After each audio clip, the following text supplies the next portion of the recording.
एक गांव था इस्लामपुर, जहां अब्दुल्ला नाम का एक गरीब परिवार रहता था। उसके 2 बच्चे थे, बेटी रेशमा और बेटा राहिल। अब्दुल्ला का परिवार बहुत ही गरीब था। अब्दुल्ला खेती किसानी में मजदूरी का काम किया करता था। वो जो पैसे कमाता उससे अपने परिवार का पेट पालता था।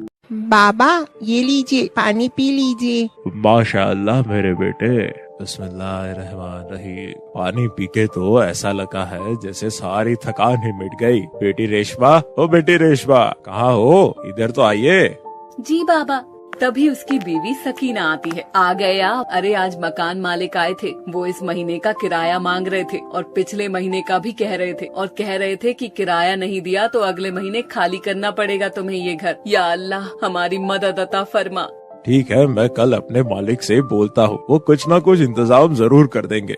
अगले दिन अब्दुल्ला अपने मालिक से बोलता है, मालिक मुझे कुछ पैसे मिल जाते उधार तो मैं अपने घर का किराया दे पाता। अहो अब्दुल्ला भाई, घर में कोई परेशानी है? हाँ मालिक, मैं इतने नहीं कमा पाता हूँ, अपने परिवार को पेट भर खाना भी नहीं खिला पाता। 2 वक्त की रोटी का जुगाड़ कैसे होता है ये तो मेरा अल्लाह जाने। घर का भी किराया है, उसी का कर्जा हो गया है। अगर पैसे न दिए तो घर का मालिक हमें घर से निकाल देगा। अच्छा तो ये बात है, तुम एक काम क्यों नहीं करते? ये 2 बकरी के बच्चे हैं, तुम इन्हें ले जाओ और बड़ा करना, उन्हें अच्छे दामों में बेचना, जिससे तुम्हारी सारी परेशानी दूर हो जाएगी। अल्लाह तुम्हारी मदद अता फरमाए। इस तरह अब्दुल्ला वो दोनों बकरी के बच्चे अपने घर ले आता है, जो देखने में बहुत ही खूबसूरत होते हैं। ये देखकर राहिल और रेशमा बहुत खुश होते हैं।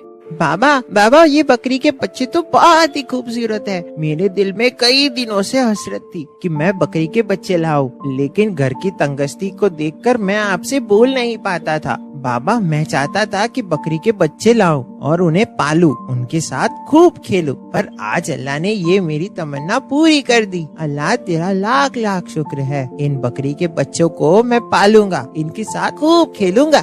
ठीक है बेटा, इनकी तुम्हें ही खिदमत करनी है, शायद ये हमारी किस्मत बदल दे। राहिल उन दोनों बकरी के बच्चों को जंगल ले जाता है और उन्हें हरे पत्ते खिलाता है। बाबा कहाँ हो? बाबा क्या हुआ बेटा? बाबा मैं इन दोनों में से एक का नाम रखूंगा बादल और एक का नाम बादशाह, ठीक है ना बाबा? बेटा जैसी तुम्हारी मर्जी, अब ये तुम्हारी अमानत है और तुम्हारा खिलौना भी, उनका अच्छे से ध्यान रखना। ठीक है बाबा, मैं इनका अच्छे से ख्याल रखूंगा। राहिल उन दोनों बकरी के बच्चों के साथ खूब खेलता। वक्त कैसे पंख लगाकर उड़ जाता है पता ही नहीं चलता। वो अब दोनों बकरे बड़े हो गए थे। अम्मी जान आप कहाँ हो? आइए ना यहाँ। क्या हुआ बेटा? अम्मी जान, बादल और बादशाह ये दोनों तो बड़े हो गए, लेकिन मैं क्यों नहीं बड़ा हुआ? अम्मी जान बताइए ना। सकीना हंसते हुए अरे बेटा, जानवर जल्दी बड़े हो जाते हैं और इंसान के बच्चे जल्दी बड़े नहीं होते। तुम्हारे बाबा होते तो ऐसे में ये देखकर बहुत खुश होते कि उनके लाए हुए बकरे आज बड़े हो गए हैं और बहुत ही खूबसूरत हो गए हैं। अच्छा अम्मी जान, बादल और बादशाह को घुमाने के लिए ले जाता हूँ। ठीक है बेटा, जंगल में ज्यादा दूर नहीं जाना और उस टूटे हुए पुल की तरफ तो बिल्कुल भी मत जाना। वो तीनों जंगल की ओर निकल जाते हैं। राहिल बादल और बादशाह को हरे हरे पत्ते तोड़कर खिलाता है। कुछ देर बाद राहिल को भी भूख लगने लगती है। तभी राहिल के मन में उस पुल को पार कर जाने की लालसा होती है, जहाँ बहुत सारे आम के पेड़ होते हैं, पर वहाँ जाना खतरे से खाली नहीं होता, क्योंकि वहाँ का पुल काफी पुराना हो चुका था, जिससे टूटने का खतरा था। चलो बादल और बादशाह, आज तुम्हें मेरा पेट भराना है। राहिल बादल की पीठ पर बैठकर पुल की ओर चल पड़ता है। जैसे ही पुल के ऊपर चलता है तो पुल आवाज करने लगता है।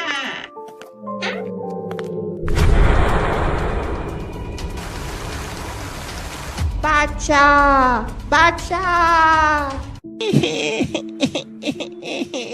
ये अल्लाह, ये क्या हो गया?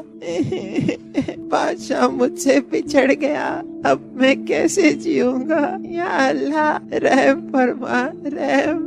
राहिल और बादल घंटों उस नदी की ओर देखते रहते हैं, लेकिन बादशाह का कुछ अता पता नहीं चलता। पानी का बहाव इतना तेज था कि बादशाह दिखाई नहीं दिया। वो दोनों घर की ओर जाते हैं, रोते हुए जैसे राहिल और बादल घर पहुंचते हैं। बेटा राहिल, तुम्हारे कपड़े गीले क्यों हैं? और बादशाह कहाँ है? लगता है तुम लोगों ने बाहर ही खड़ा कर दिया है मेरे बादशाह को। सकीना बाहर जाकर देखती है तो वहाँ कोई नहीं होता है, और वापस आकर देखती है तो राहिल की आंखों में आंसू थे। राहिल, बादशाह कहाँ कहाँ है? जल्दी बताओ बेटा, मेरा दिल बैठा जा रहा है। राहिल अम्मी जान से लिपटकर जोर जोर से रोने लगता है।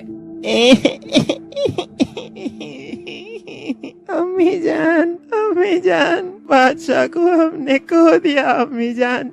क्या कह रहे हो राहिल? ऐसा कैसे हो गया मेरे बेटे? वो तो तुम्हारे बाबा की निशानी थी, उसका तुमने कैसे ध्यान नहीं रखा?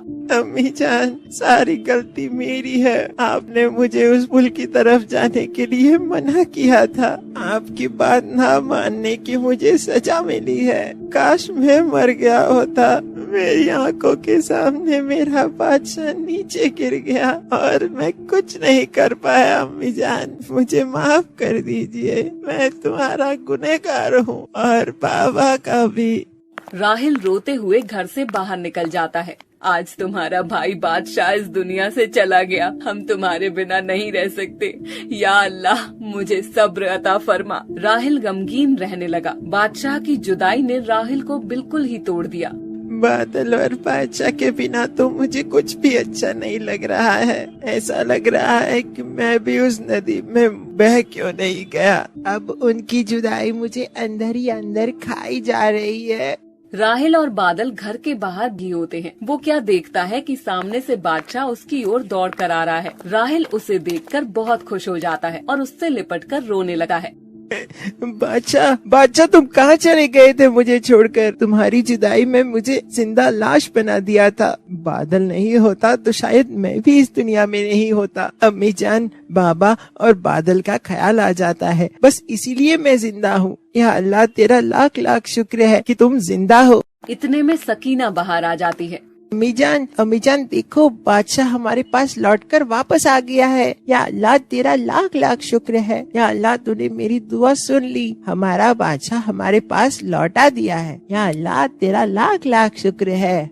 वो चारों बहुत ही खुश होते हैं और अल्लाह से हाथ उठाकर दुआ करते हैं, अल्लाह हमारी किसी भी प्यारी चीज को हमसे जुदा ना करे। और एक बार फिर उनका परिवार पूरा हो जाता है। कुछ दिन बाद बकरा ईद का त्योहार नजदीक आ जाता है। बादल और बादशाह में से किसी एक को उन्हें बेचना था, लेकिन वो सोच नहीं पा रहे थे कि किसे बेचे। दोनों सबके दिलों की जान थे। एक दिन अब्दुल्ला दोनों बकरों को लेकर मंडी जाता है। राहिल उन दोनों बकरों को बेचने के लिए मना करता है, लेकिन घर के हालात इतने बिगड़ गए थे, अब्दुल्ला के सर पर बहुत सारा कर्जा हो चुका था। अब्दुल्ला दोनों बकरी को लेकर मंडी जाता। मंडी में अब्दुल्ला खड़ा होता, तभी एक शख्स आता।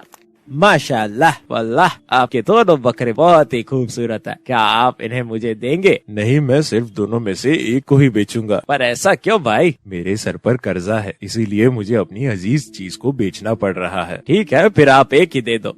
खरीदार पैसे निकालकर दे देता है और बकरे की रस्सी अपने हाथ में ले लेता है। जैसे ही वो रस्सी लेता है तो बादल अब्दुल्ला से लिपटकर रोने लगता है। ना मेरे बेटे, रोते नहीं, तेरी जुदाई भी मुझे तड़पाएगी। मुझे माफ कर दे बेटे, तेरी आज कीमत लगाई है। मैं तेरा गुनहगार बन गया हूँ। या अल्लाह, मुझे माफ कर दे। ये देखकर खरीदार की आंखें भी नम हो जाती हैं। अरे अब्दुल्ला भाई, आप दोनों की मोहब्बत देखकर मेरा भी दिल भर आया। आप इन बकरों को बेचना क्यों चाहते हैं? ये मेरे दिल के टुकड़े हैं। दिल के टुकड़ों को कोई बेचना नहीं चाहता, लेकिन कुछ मजबूरियाँ उन्हें घेर लेती है, तभी ये काम करना पड़ रहा है। घर के हालात भी ठीक नहीं है। मेरे सर पर घर का कर्ज हो चुका है, इसीलिए मुझे इन्हें बेचने के लिए लाना पड़ा। अब्दुल्ला भाई, ये लीजिए 50,000 रूपए मेरी तरफ से। आप अपना कर्ज उतार दीजिए। ये मेरी तरफ से है। इस बार मैं कुर्बानी नहीं दूंगा। मेरा सदका ही कबूल अता फरमाए अल्लाह। और वो तीनों खुश हो जाते हैं और घर के लिए आ जाते हैं। या मेरे अल्लाह, तू बहुत ही रहीम और करीम है। तू गरीबों की सुनने वाला है। इस तरह से अब्दुल्ला के सर से सारी उधारी उतर जाती है और बादल बादशाह भी नहीं बिकते। बेटा राहिल, बकरा ईद नजदीक आ गई है। हाँ अम्मी जान, मैं जानता हूँ आप मुझसे क्या कहना चाहते हो। ये पत्थर मैं अपने सीने पर जरूर रख लूंगा। मैं जानता हूँ मुझे अपनी प्यारी चीज अल्लाह को कुर्बान करनी है।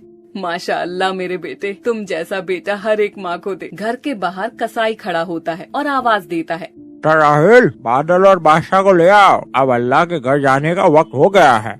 वो चारों मिलकर खूब रोने लगते हैं। बादशाह बादल, तुम्हें मैंने अपनी जान से भी ज्यादा चाहा है। दुनिया में सबसे मेरी प्यारी चीज तुम ही हो, और वो भी अल्लाह की राह में तुम्हें कुर्बान कर रहा हूँ। अल्लाह मेरी प्यारी दोनों चीजों को कबूल अता फरमाओ। मेरी जान, इस दुनिया से अच्छा अल्लाह का घर है जहाँ हम जरूर मिलेंगे। सही कहा मेरे बेटे, मरने के बाद अल्लाह तुम्हें तुम्हारी प्यारी चीज अता फरमा देगा। तुम तीनों जन्नत की वादियों में खूब खेलना, वहाँ तुम्हें कोई जुदा नहीं कर पाएगा। हमेशा तुम्हारे बादल और बादशाह तुम्हारे साथ रहेंगे, और हाँ, पुल सिरात रास्ता में भी तुम्हें पार कराएंगे, जो तलवार से भी ज्यादा तेज और बाल से भी बारीक है। इस तरह वो दोनों अल्लाह की राह में हाथ उठाते हुए बादशाह और बादल के लिए दुआ करते हैं। हमारे बादल और बादशाह को अल्लाह मकाम अता फरमाए। या अल्लाह, हमारे गुनाहों को माफ अता फरमा, हमें नमाज और कुरान पढ़ने की तौफीक अता फरमा, हमारा दिल गुनाहों से पाक अता फरमा और कुर्बानी कबूल अता फरमा, हर एक गरीब की गरीबी को दूर अता फरमा। इस तरह वो लोग बादल और बादशाह को अल्लाह की राह में कुर्बान कर देते हैं।